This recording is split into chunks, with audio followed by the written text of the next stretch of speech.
നിങ്ങൾ Gandhinagar second street cinema കണ്ടിട്ടുണ്ടോ? സിനിമയിൽ മോഹൻലാലിനെ ഒഴിവാക്കാൻ വേണ്ടി ശ്രീനിവാസൻ ബാംഗ്ലൂരിലേക്ക് ട്രാൻസ്ഫർ കിട്ടിയെന്ന് പറഞ്ഞു പറ്റിച്ചുകൊണ്ട് ടോയ് സോൾജേഴ്സ് എന്ന സിനിമ കാണാൻ പോകുന്നൊരു സീനുണ്ട്.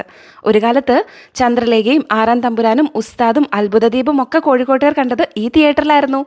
അതെ, നമ്മുടെ സ്വന്തം ബ്ലൂ ഡയമണ്ട് തിയേറ്റർ. ഇന്നിവിടെ മൂവി സ്ക്രീനോട് കൂടിയ വലിയൊരു മോള് വന്നിരിക്കുകയാണ്. നെസ്റ്റോയും ഫുഡ് കോർട്ടും ഒക്കെ ഉണ്ട് കേട്ടോ.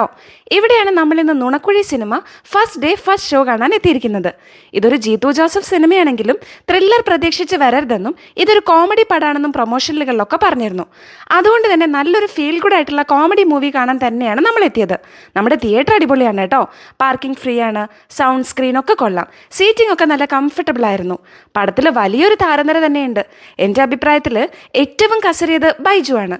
ഇതോടൊപ്പം കിടപിടിച്ച പെർഫോമൻസുകൾ കാഴ്ചവെച്ചത് ബേസിലും ഗ്രേസും ഒക്കെയാണ്. സിനിമ നല്ലൊരു അറ്റംപ്റ്റ് ആയിരുന്നു, എന്നാലും കോമഡികൾ ഒന്നുകൂടി ഒന്ന് വർക്കൗട്ട് ആവാനുണ്ട് എന്ന് തോന്നി. എന്തായാലും നിങ്ങൾ കാര്യങ്ങൾ ഫിലിം കണ്ട് തീരുമാനിക്കൂ കേട്ടോ. എന്തായാലും ഒരു കാര്യം പറയാതെ വയ്യ, തിയേറ്ററിലെ ഫുഡിൻ്റെ റേറ്റ് വളരെ കൂടുതലായിട്ടാണ് തോന്നിയത്. നിങ്ങൾക്ക് എന്താ തോന്നിയെന്ന് നിങ്ങൾ കമൻറ്റ് ചെയ്യൂ.